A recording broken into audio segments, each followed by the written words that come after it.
Halo teman-teman trader investor, selamat datang di channel Cuan-Cuan Saham di analisa teknikal dan bendarmologi harian. Seperti biasa hari ini hari Rabu tanggal 19 Januari 2021, masih hari yang kurang oke untuk market. Big cap masih terlihat santai dan yang gerak small cap dan masih koreksi juga.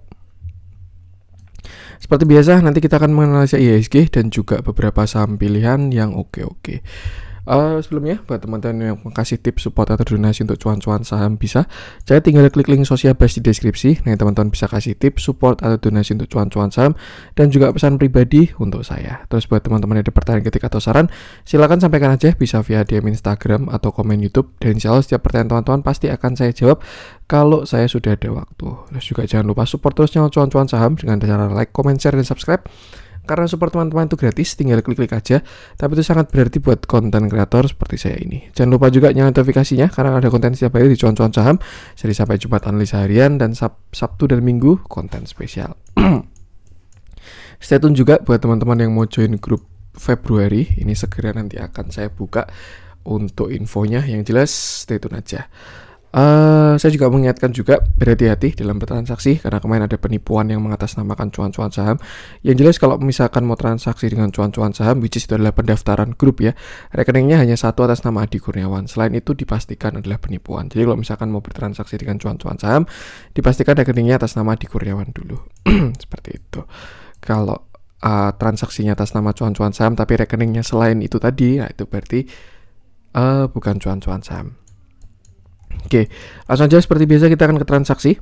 Hari ini juga masih oke, transaksinya 12, sekian triliun dengan pergerakan asing masih net buy juga. Totalnya 157,87 miliar, jumlah yang tidak terlalu besar tapi nggak kecil juga ya, ada lah. Dan masih besar di pasar reguler, which is itu bagus. Pasar regulernya 143 miliar dan di pasar negonya 14 miliar. Kalau kita lihat juga dari indeks beberapa masih terlihat melemah ya. Bahkan indeks US pun juga semalam koreksinya agak dalam. Nanti saya jelaskan waktu kita analisa teknikal. Yang jelas ya itu nanti saya bahas saja. Lalu masuk ke saham-saham yang dibeli oleh asing hari ini, banyak dibeli asing ya. Ada Telkom 158,1 miliar, lalu ada MTEK 22,2 miliar, PTBA 12 miliar, INDF 11,8 miliar, Pegas 9,5 miliar, Pakuwon 9,4 miliar, Saratoga 8,7 miliar, Unitractor 8,3 miliar, Bivin 6,9 miliar, ICBP 6,8 miliar, ITMG 4,7 miliar, LSIP 4,3 miliar, Tower 2,6 miliar, Sido muncul 2 miliar, SCMA 1,9 miliar, dan Indi 900 juta. Masuk ke saham-saham yang dijualin oleh asing, ada Bank Mandiri 158 miliar, lalu Bank BRI 36,7 miliar, BBCA 18,4 miliar, KLBF 18 miliar, Antam 13,8 miliar, Mitratel 12,3 miliar, BBNI 11,4 miliar, LPPF 9,5 miliar, Astra 9,4 miliar, HIL 9,2 miliar, MCAS 8,5 miliar, Link 7,6 miliar, Akra 5,3 miliar, dan INTP 4,4 miliar. Langsung saja kita akan masuk ke teknikalnya IHSG dulu. Cuman sebelumnya saya mau menginfo kalau mohon maaf ini seperti yang uploadnya bakalan agak malam, karena ini saya baru bikin konten jam 9:30 malam ya. Jadi kayaknya untuk konten hari ini agak malam karena seharian tadi saya ada acara, jadi baru sempat bikin konten setengah 10 malam dan mungkin agak malam. Jadi mohon maaf aja kalau agak mundur. Oke, kita masuk aja ke teknikalnya IHSG yang kalau saya lihat hari ini berada di area kritis. Cuman kalau kita lihat masih ada yang menjaga. Trendline ini masih di respect walaupun kekuatannya kalau kita lihat lemah ya. Artinya tidak ada pantulan ketika dia kena support. Biasanya yang kayak gini itu adalah indikasi dari breakdown. Kenapa? Karena ketika harusnya kena area support, kena area demand, entah kena trend line atau kena area support, itu kan harusnya demand banyak dan menyebabkan harga naik. Tapi ketika dia kena support dan tidak ada pantulan atau tidak ada perlawanan, ya kalau kita lihat masih ada perlawanan ya, cuman closingnya tepat di support.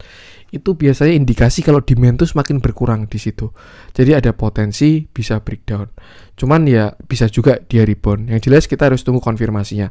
Kalau kita lihat candle hari ini kurang kuat sih. Kalau menurut saya kurang kuat. Kalau misalkan pantulannya kuat, saya rasa besok bakalan bisa hijau royo karena dia pasti area support, pasti support trendline juga. Tapi berhubung hari ini rebound yang kurang kuat, lebih baik besok masih wait and see dulu aja untuk saham high betanya. Untuk saham-saham yang masih jalan, saya rasa masih saham-saham yang kecil-kecil dan juga yang ada kepentingan. Tapi kalau saham-saham yang besar, high beta, yang korelasinya kuat dengan IHSG, saya rasa masih posisinya pada wait and see antara akumulasi atau distribusi dan menunggu saat yang tepat untuk pada jalan. Terakhir IHSG membentuk trendline ini ya di garis warna biru, kotak warna biru ini, dan dia masih bertahan sampai sekarang dan ini ada di titik nadirnya. Cuman kalau misalkan kita lihat dari view besarnya, IHSG ini sebenarnya dia masih sideways doang kok. Dari sini range sekitar 6480 sampai 6730. Tuh dia sideways di sini. Sampai kapan? Sampai dia breakout. Sebenarnya kalau misalkan ini nanti IHSG breakout ke atas ya itu bakalan sangat bagus. Kenapa? Karena ini bakalan jadi area base yang kuat untuk si IHSG. Tuh, dia kan naik, bikin base dulu, nanti breakout ke atas, ini bakal jadi area yang sangat kuat. Tapi kalau misalkan nanti dia jebol ke bawah, ya sebaliknya, ini bakalan jadi area supply yang sangat kuat untuk IHSG kalau suatu saat dia pengen breakout. Seperti itu. Untuk pergerakan besar, itu kita harus menunggu antara dia breakout 6.700 sekian, atau dia breakdown 6480. Tuh, ketika nanti breakout atau breakdown salah satu angka tadi, saya yakin IHSG bakalan ada pergerakan besar. Tapi selama dia masih konsolidasi di range ini, ya bakalan di situ-situ aja. Seperti itu. Ya, kita flashback lah kembali ke tahun 2020 ketika IHSG sideways lama. 2021 ketika IHSG sideways lama. Kalau saya bilang dia sideways-nya itu di sini ya. Nah, ini range sideways IHSG ketika 2021. Dari bulan April sampai bulan September IHSG itu nggak kemana-mana, sideways doang. Nah, kebetulan dia breakout-nya ke atas, jadi ada pergerakan ke atas, dan sekarang dia sideways lagi. Jadi kalau misalkan ditanya kira-kira sampai kapan mas sideways, ya jawabannya sampai dia breakout atau breakdown. Nanti ketika dia breakout atau breakdown, bakalan ada pergerakan yang kuat. Misalkan dia breakout ke atas, bisa aja pergerakannya jadi kayak gini ya. Misalkan yang besok dia naik, breakout, area konsolidasinya, habis itu retest atau pullback. Nah, biasanya habis dari sini baru kenceng. Kayak inilah, kayak ketika kenaikan di sini nih, kenceng naiknya setelah dia breakout. Tapi kalau misalkan dia breakdown, ya sebaliknya sama juga. Misalkan nih, worst case scenario, IHSG breakdown ke bawah, habis itu dia pullback dulu, dan setelah itu bakal impulsive movement. Tuh, jadi tinggal kita tunggu aja kira-kira IHSG breakout atas atau bawah. Cuman kalau saya lihat dari flow-nya pergerakan asing, saya rasa sih ada potensi breakout ke atas. Atau kalau enggak ini bakalan sideways lama.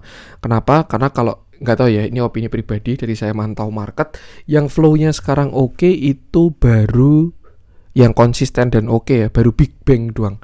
Tuh, selain itu kalau saya lihat, selain saham-saham kecil ya, kalau saham-saham kecil yang ada kepentingan sih oke lah, pergerakannya beda sendiri. Cuman kalau saham-saham yang betanya kuat dengan IHSG, yang flow-nya masih oke itu Big Bang.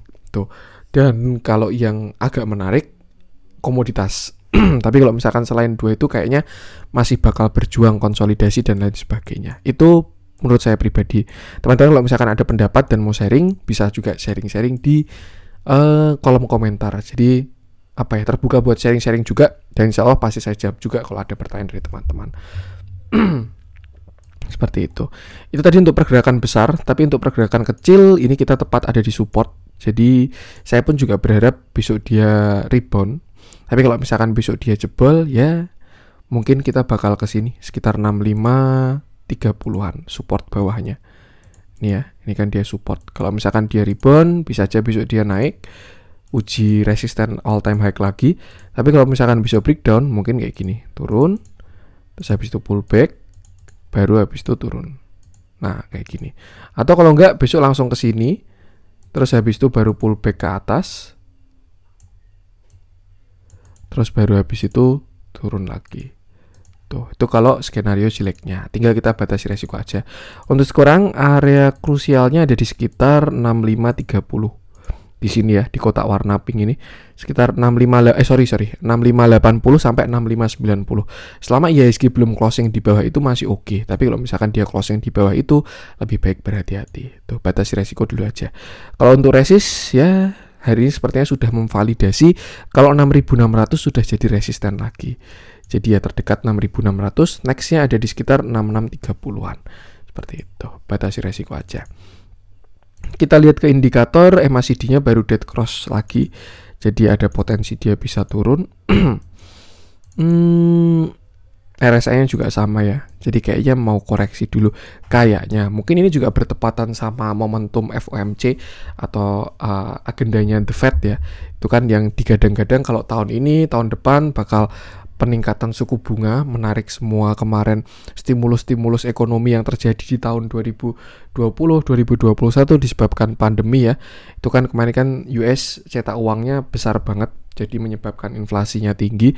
Cuman di tahun 2022 ini katanya kan mau mulai dinaikkan suku bunganya biar mengatur inflasi ya. Artinya bakal uang kembali lagi ke US dan itu bakal berdampak ke aset-aset high risk dan sudah kerasa banget di kripto. Kripto itu koreksinya udah gila-gilaan ya. Dan kalau ditanya kenapa ya, kalau menurut saya karena itu uang-uang mulai keluar dari kripto, masuk kembali ke pemiliknya lagi, which is itu adalah US seperti itu. Nah, untuk rapat FOMC terdekat kalau nggak salah tuh akhir bulan ya, sekitar tanggal antara 26, 27, 28. Jadi saya rasa mungkin sampai tanggal itu IHSG masih bakalan sideways aja. Nah, tinggal kita lihat keputusannya. Kalau misalkan oke, ada potensi naik. Tapi ya kita update aja setiap hari. Yang jelas itu tinggal batasi resiko di area support tadi 6580-an. Kalau misalkan besok, ini kan karena dia udah ada di area titik nadirnya ya, 6590-an. Kalau besok masih turun lagi, ya ada potensi kurang enak. Dilihat dari moving average juga dia udah tembus dari EMA 20. Sekarang udah di EMA 50-an, bahkan udah closing di bawahnya ya. Wait and see dulu aja kalau menurut saya. Untuk saham-saham yang high beta mungkin bakal terkoreksi. Cuman kalau saham-saham yang ada kepentingan, bank mini yang mau pada red issue atau saham-saham yang baru digoreng, ya pasti dia punya indeksnya sendiri. Alias kalau mau naik ya naik, kalau nggak naik ya nggak naik, seperti itu. Oke, itu untuk IHSG. Langsung saja kita akan masuk beberapa sambilan. Kita mulai yang dijualin asing dulu. Kita masuk ke Bank Mandiri yang hari ini turunnya lumayan ya, 3%-an. Itu untuk sekelas big cap Bank Mandiri saya rasa besar dan ya salah satu penyebab turunnya IHSG juga. Oke. Satu hal yang kita lihat adalah Bank Mandiri ini chartnya mirip sama Telkom juga. Dia bentuknya baru konsolidasi membuat sebuah kotak. Chartnya juga mirip sama IHSG dan karena memang dia high beta ya, jadi memang ya mirip-mirip sama si indeks. Kalau kita lihat Bank Mandiri ini baru berada di area penting kalau menurut saya, area krusial banget untuk si Bank Mandiri ini. Kenapa? Karena yang pertama itu di sini ada downtrend channel. Jadi sebenarnya kalau kita lihat trennya si Bank Mandiri ya, sejak tahun 2018 dia itu membentuk downtrend channel karena arahnya ke bawah. Nih, dan di tahun 2022 ini dia kena area downtrend channel itu lagi. Dan kalau saya lihat sih harapannya ya dari sideways ini nanti kalau kita lihat ada akumulasi bakal terjadi breakout ke atas dan jadi base yang kuat untuk pijakan dia uptrend. Cuman ya untuk saat ini kalau saya lihat dia sedang berjuang. Tuh, ada potensi breakout, cuman ya tidak 100% juga. Ada potensi dia bisa gagal juga. Yang jelas ini memang area kuat dari sekitar 7375 sampai sekitar 7000-an itu area kuatnya Bank Mandiri. Makanya yang terjadi dia sideways dulu, konsolidasi. Karena selain ada downtrend channel, ini juga ada resisten klasik. Ini ya, di sekitar sini. Sebelumnya jadi neckline di tahun 2021, seperti itu. Nah, berhubung dia baru sideways, sama juga triggernya adalah ketika dia break ke atas. Kalau break ke atas dia bakal jalan, kalau breakdown ke bawah dia bakal koreksi juga.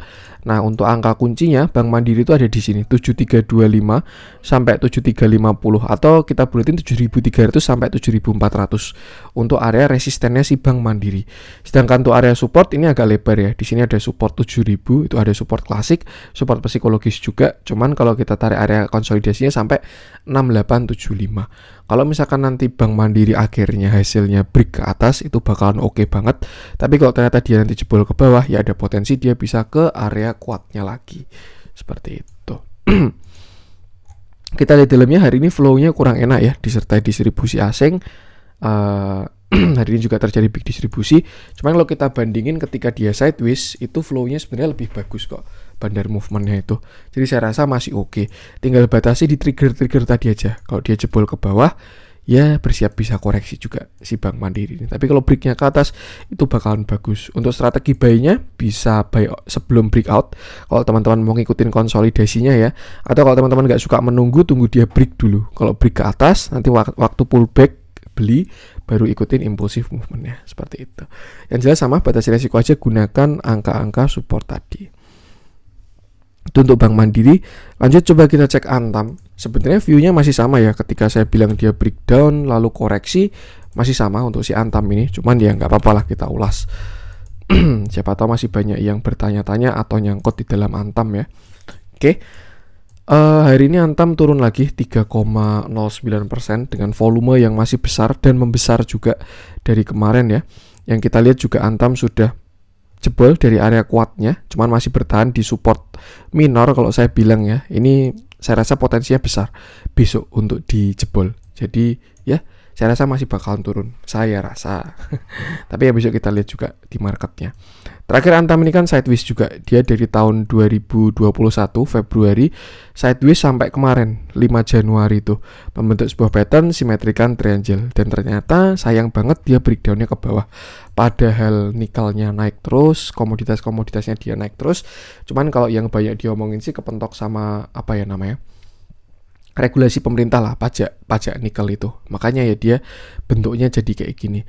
Kalau menurut saya sih jangan dilawan dulu ya ketika stok mau koreksi dulu. Tapi ya memang keputusan jual beli kembali ke teman-teman sendiri. Jadi kalau misalkan ada yang tanya, Mas saya masih ada Antam di 2300 nih, saya hold aja lah ya. Yaitu keputusan jual beli kembali ke teman-teman sendiri. Cuman kalau yang saya bilang ya untuk sekarang memang dia baru dalam tren koreksinya. Sampai kapan? Ya sampai dia membentuk reversal seperti itu. Ini kalau kita lihat pergerakannya masih kuat banget untuk si Antam ini koreksinya.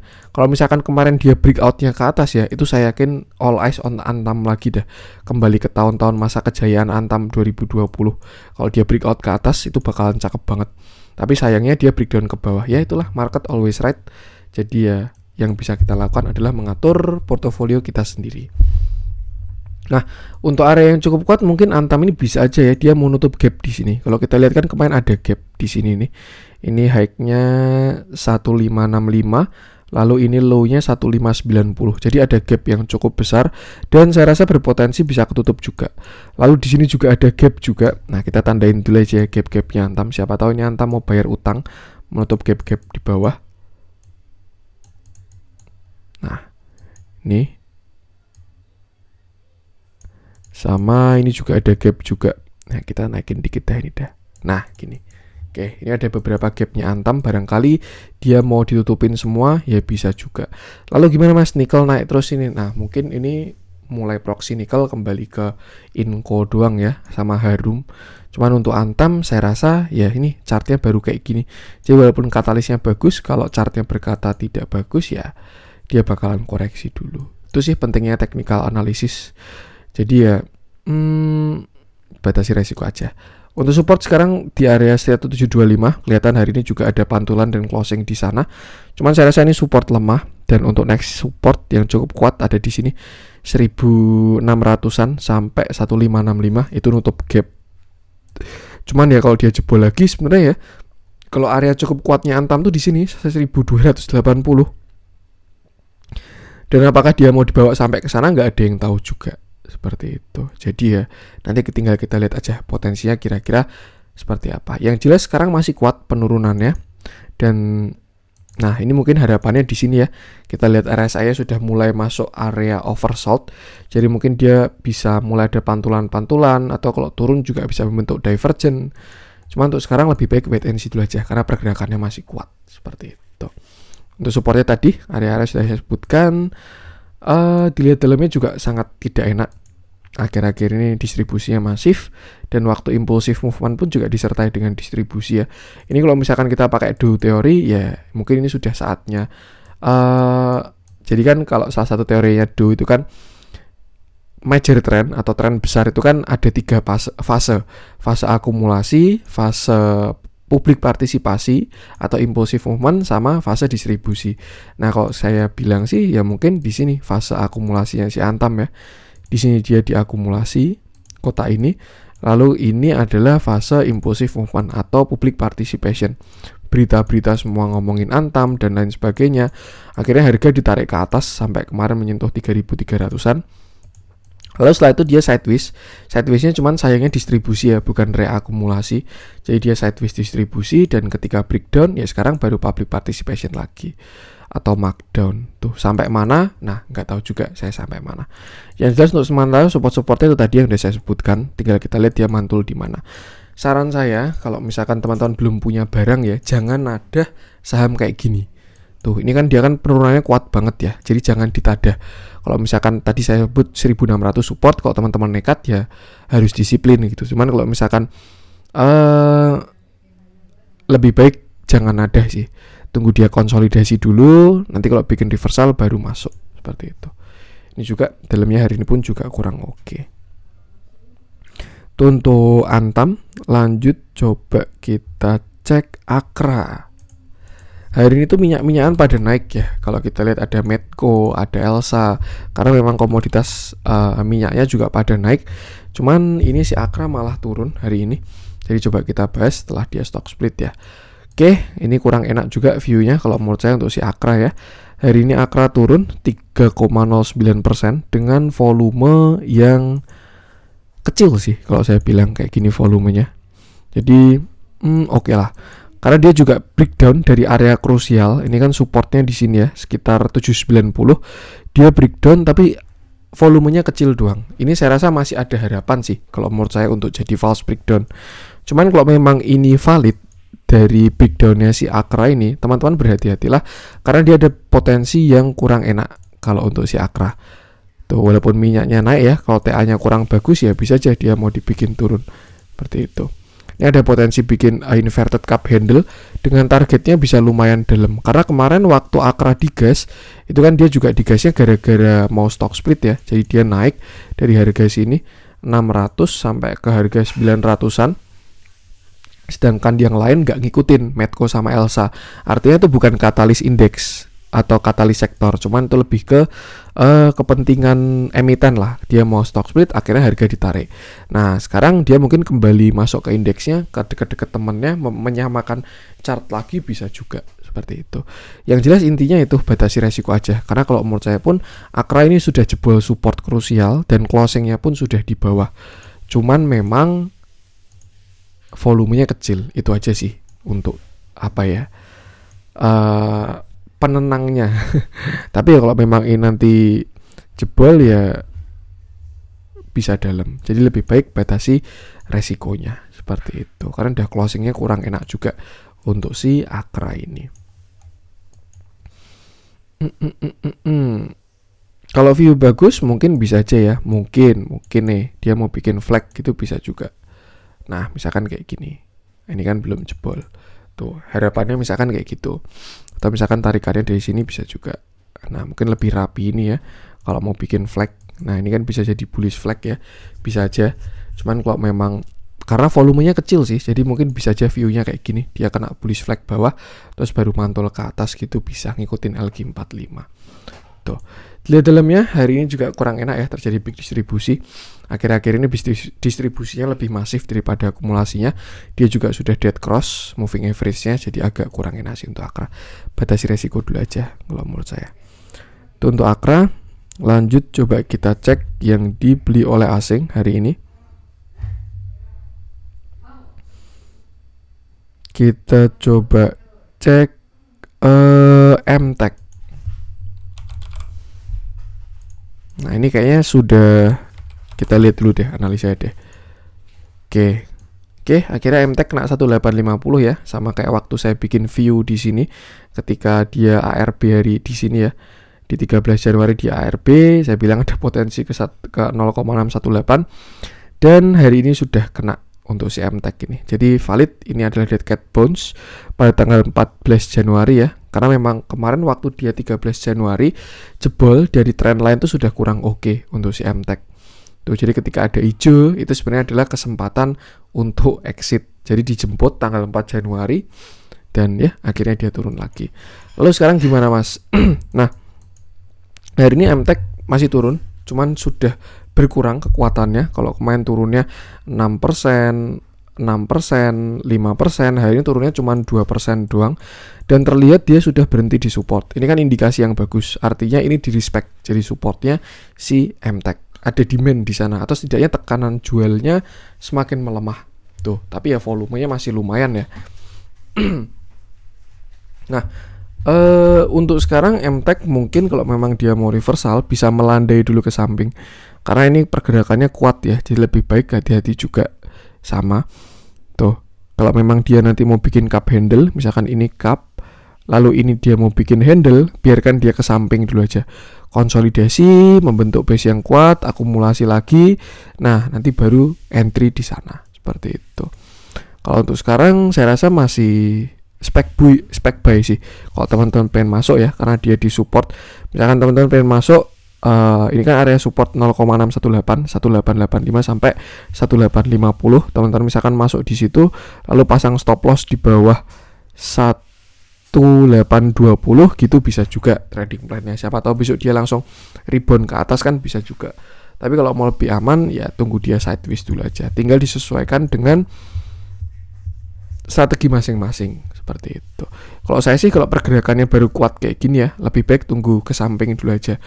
Karena kalau nadah itu agak riskan seperti itu. Karena kalau emiten pergerakannya baru kuat, support tuh bisa dijebol terus. Sama kalau baru kuat naik juga resisten bakal dijebol terus. Tuh. Nah, kalau kita lihat hari ini dalamnya, ini flow-nya juga kurang oke. Dia pun juga mau menuju dead cross untuk moving average-nya. Hari ini juga terjadi big distribusi walaupun asing masih masuk ya. Tapi ya udah kayak gini bentuknya sih. Batasi resiko dulu aja. Untuk sekarang saya rasa di 1820 itu untuk membatasi resiko si MTEK. Tuh. Mungkin ya bisa aja dia mau bikin head and shoulder. Kalau misalkan memang mau turun view-nya, ini shoulder kiri, ini head, lalu dia bikin shoulder kanan ke sini 2100 untuk bikin shoulder kanan. Kayak gini bentuknya ya. Shoulder kiri, head,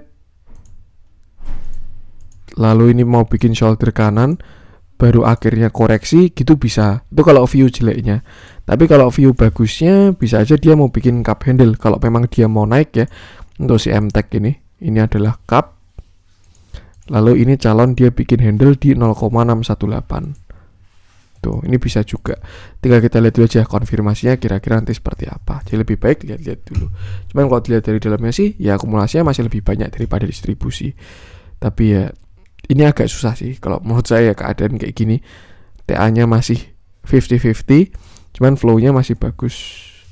Lebih baik wait and see dulu aja sih. Itu kalau menurut saya ya, tapi kembali ke teman-teman lagi. Oke, itu untuk MTEK. Lanjut coba kita cek PTBA. Nah, ini kalau menurut saya di kuartal 1, kuartal 2 emiten batubara yang menarik itu PTBA. Kalau kita lihat juga pergerakan harga harga batubara itu kan masih kuat banget, masih naik terus ya.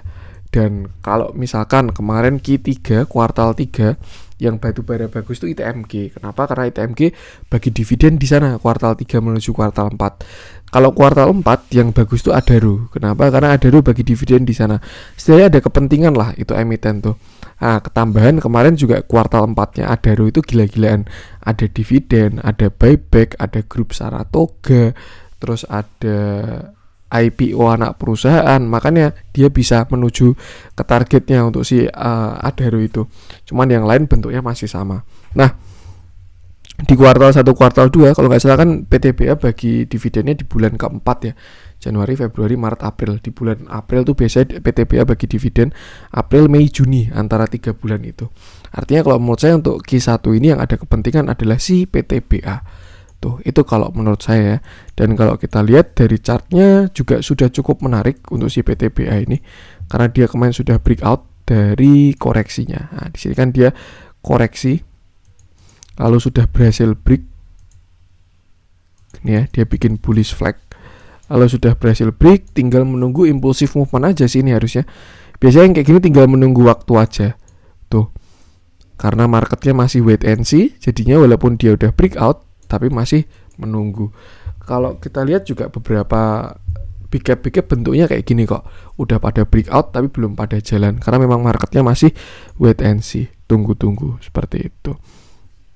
Nah, kalau misalkan nanti digas, ini saya potensinya menarik banget PTBA, katalisnya juga ada dan targetnya pun bisa lumayan juga. Tadi pakai bullish flag harus bisa sampai 3.200-an ya, which is Adaro udah sampai ke sana. Cuman kalau misalkan kita tarik pakai Fibonacci, ini kita bisa cari resistensi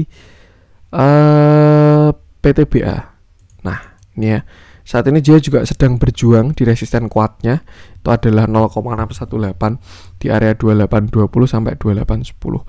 Kalau misalkan dia berhasil break ya, itu bakalan ke 3000 target selanjutnya, dan kalau berhasil break 3000 targetnya ada di sini 3190 sampai 3310 seperti itu. Kalau Adaro teman-teman cek chartnya, dia udah sampai ke sini Adaro, bahkan udah lebih dikit Adaro tuh. Karena memang dia kemarin ada kepentingan ya. Tinggal kita lihat untuk PTBA apakah bisa sampai ke sana atau enggak. Lihat dalamnya pun juga flow-nya masih oke kalau saya bilang ya. Akumulasinya masih bagus, asingnya juga masih oke. Ini juga flow-nya pun juga cakep banget ini hari ini nih. Small, big, dan buyer side sama seller side-nya bagus banget. Ini kalau saya bilang ya. Ini yang beli BK, AZ, AK, dan lain sebagainya. Cuman yang kelihatan gede BK sama AZ AK-nya doang ini. Sampai ES lah, BQ ke bawah juga mungkin retail pinter ini. Tapi seller side-nya kayak gini. YP, SQ, CC, PD, OD, NI, EP, dan seterusnya. Bagus sih kalau saya lihat flow-nya hari ini. Tinggal sesuaikan dengan TA-nya aja. Untuk support satu ada di sini sekitar 2800-an ya. Tuh, next supportnya di 2750 lalu 2700. Seperti itu. Selama dia nggak jebol 2700 masih oke. Sebenarnya sampai 2600 masih oke. Cuman ini kan spreadnya lebar, jadi teman-teman harus atur posisi pinter-pinter ya kalau masuk di sini. Tuh, bisa cut loss 7% kan juga dalam. Jadi tinggal atur porsinya aja. Tuh, gunakan support tadi. Tuh, untuk PTBA. Lanjut, coba kita cek apa nih? Kita coba cek yang merah-merah hari ini. Saya pengen bahas agro yang hari ini masih ARB juga. Aduh, salah.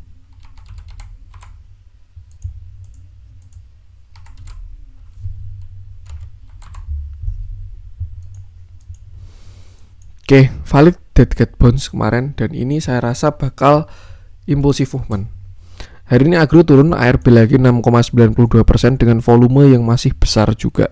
Saya kira kemarin dia mau reversal ya, karena ketika di sini dia volume besar hijau, lalu ketika turun 13, 14, 15 Januari, 13, 14, 17 Januari volumenya kecil-kecil. Nih. Tapi ternyata tanggal 18 dan hari ini 19 Januari volumenya besar, bahkan breakdown, dan dia sudah lower low. Agro memang sudah kurang bagus setelah kemarin dia jebol di sini dulu. Dia jebol 1950, 1925 itu udah kurang oke. Terus dia juga jebol 1800 itu tambah kurang oke. Itu ada pattern kurang enak juga ya. Bisa aja ini adalah inverted cup handle. Ini cup lalu ini handle. Lalu juga sudah divalidasi dia lower low. Nah, ini kalau target dari inverted cup handle-nya itu bisa ke sini. Ini worst case skenario, bisa terjadi, bisa enggak juga. Sebenarnya apa ya? Itu pas sampai ke area demand juga loh. Jadi agak serem juga kalau lihat ya. Cuman saya nggak mau tebar fear juga. Ini cuman masih potensi dari view yang ada. Yang jelas dalam perjalanannya ke sana pasti ini juga bakal banyak kelok-kelok lah tuh. Cuman by target ya, kalau saya cari pattern inverted cup handle, potensi bisa ke sini, setinggi cupnya. Itu sih, pas sampai ke area demand-nya. Apakah agro bakal dibawa ke sana? Nanti tinggal kita lihat aja. Seperti itu. Ya jelas untuk sekarang TA-nya sudah kurang oke sih kalau menurut saya. Dia kemarin konsolidasi bikin flag. Saya rasa pun juga bakal break ke atas, cuman sayangnya dia malah breakdown ke bawah. Sudah lower low, breakdown flag-nya juga. Ada dead cat bounce, dan hari ini dia lower low. Ini kan dia kan low, swing low, ini lower high, Nah, ketika dia breakdown, ini saatnya dia lower low. Mau sampai kemana saya pun nggak tahu juga.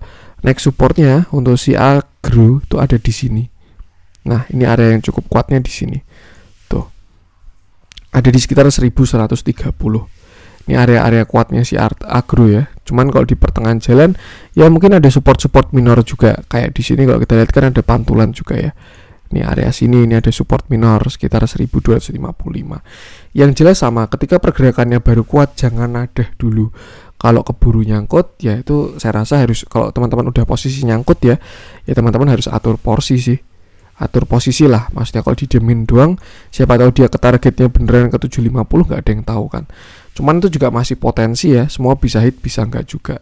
Jadi ya intinya sama pesannya, batasi resiko seperti itu. Untuk supportnya itu tadi ya, supportnya terdekat di sini dulu, ini sekitar 1275 1270-an.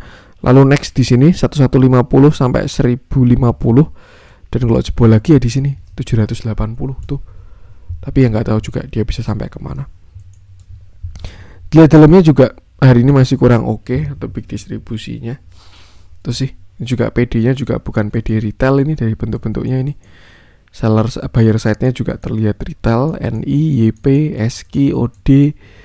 Ini juga ada broker-broker besar tapi value-nya kecil-kecil. Jadi saya rasa hari ini kurang oke flow-nya kalau menurut saya. Seperti itu. Batasi resiko aja untuk si agro.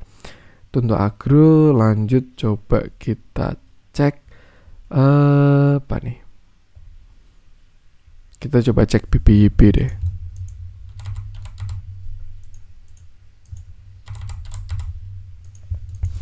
Yang hari ini masih koreksi juga. Oke, akhirnya BBYB juga lower low ya. Jadi sudah kurang enak view-nya kalau menurut saya. Hari ini BBYB turun 5,38% dengan volume yang kecil sih, tidak terlalu besar. Cuman kurang enaknya dia udah lower low. Ini dia breakdown 2190 itu udah kurang bagus tuh, dan dia turunnya juga lumayan. Untuk tren saya rasa si BBYB masih belum patah uptrendnya. Nah, dia masih belum patah uptrendnya ya. Cuman memang posisinya agak jauh, jadi ya atur posisi aja sih kalau menurut saya. Di sini kemarin dia ada support di area ini sekitar 2200 ya. Kemarin sempat rebound, tapi ternyata dead cat bounce, malah breakdown dan turun. Untuk sekarang support si BBYB ada di sini. Ini area 2070 sampai area 2000 itu cukup kuat, sampai sini deh. 1920 itu area cukup kuatnya si BBYB. Jadi saya besok bisa dilihat dulu di sana. Tapi kalau misalkan sampai jebol area itu, wah itu bisa jemput trendline mungkin sampai ke 1600-an mungkin ya. Tapi nanti kita lihat juga dalam perjalanannya seperti itu. Yang jelas sama pesannya, batasi resiko aja. Untuk sekarang itu support terdekatnya sini sekitar 2070 sampai 1920. Itu cukup kuat kok. Harusnya ada pantulan, harusnya. Tapi kalau dijebol dengan volume besar, wah wassalam itu BBYB juga. Seperti itu. So far untuk tren masih oke, cuma memang dia agak jauh ya. Karena kemarin di sini pergerakannya kuat, jadi ya menjauh dari tren lainnya. Mungkin dia mau jemput tren, mungkin juga. Tuh. Lihat dalamnya juga akhir-akhirnya distribusinya masif, lalu juga ada jebol moving average menuju dead cross. Hari ini flow-nya juga kurang enak. Batasi resiko aja. Oke, untuk BBYB lanjut coba kita cek yang hijau-hijau hari ini. Beberapa masih small cap yang penuh kepentingan ya. Kita mungkin bahas satu aja, Medco, tadi kebalikannya si Akra.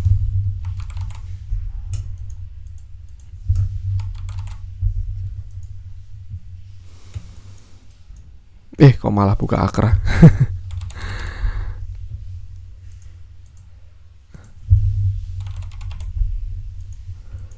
Oke, hari ini Medco naik 4,17%. Bagus banget. Kenapa saya bilang bagus banget? Karena ada volumenya. Volumenya valid saya rasa. Ini volume besar ya. Setelah kemarin dia rebound. Medco juga dia breakout dari area resist. Ini kan ada resist, dan kalau saya lihat ada sebuah pattern yang namanya adalah inverted head and shoulder. Ini shoulder kiri, lalu ini head, dan ini shoulder kanan. Dia sudah breakout dengan target ada di sini. Nah, target inverted head and shoulder-nya di sini sekitar 520 lah, itu kan area resist kuat ya untuk si Medco. Jadi saya rasa kalau misalkan besok dia pullback si Medco ini, dia bisa turun dulu ke area sekitar sini, kotak warna pink ini. Sekitar berapa nih? 490-an lah, itu masih menarik untuk dibeli dengan stop loss bisa taruh di bawah 488 seperti itu. Karena itu bisa pullback dari inverted head and shoulder lalu akhirnya dia naik menuju targetnya. Itu skenario 1. Kalau skenario 2 bisa juga dia langsung melanjutkan ke targetnya inverted head and shoulder sampai ke sini 522, itu bisa juga. Cuman yang perlu diingat adalah 520 adalah area resisten kuat. Jadi hati-hati kalau misalkan dia kena ke sana lalu ada pelemahan, itu ada potensi kurang enak. Seperti itu. Batasi resiko aja. Bisa aja dia ke 520 dulu, habis itu turun ke sini 490, baru breakout ke atas pun bisa juga. Yang jelas untuk support resistennya ada di area-area tadi. Untuk sekarang terdekat support di 490 sampai 500 untuk si Medco ini. Seperti itu. Arah ke atas volumenya bagus kalau saya lihat. Dia dalamnya juga flow-nya juga cakep setelah kemarin dia diakumulasi ya. Hari ini flow-nya juga ganteng. Big. Brokernya juga ganteng-ganteng. Tuh sih, TA-nya pun juga cakep, katalisnya juga ada, minyak naik. Jadi ya saya rasa bakalan bagus untuk si Medco ini. Yang jelas batasi resiko aja. Kalau misalkan dia sampai berhasil break 525, Medco bakalan bullish lagi. Tuh. Cuman ya itu dia. Kalau untuk saat ini dia masih berada dalam range konsolidasi. Karena ini area kuat ya, 522. Dia juga sebelumnya reversal di sana ketika kemarin September 2021. Dia reversal di sana. Nah, ini tinggal kita lihat apakah dia mau reversal lagi atau tidak, seperti itu. Oke, mungkin untuk konten hari ini semoga bermanfaat dan saya mohon maaf kalau uploadnya bakalan malam karena ini saya baru selesai konten juga jam 10 malam ya. Jadi ya, jangan lupa support terus dengan cuan-cuan saham dengan cara like, comment, share, dan subscribe. Karena support teman-teman itu gratis, tinggal klik aja. Tapi sangat berarti buat konten kreator seperti saya ini. Sekian dari saya, salam cuan.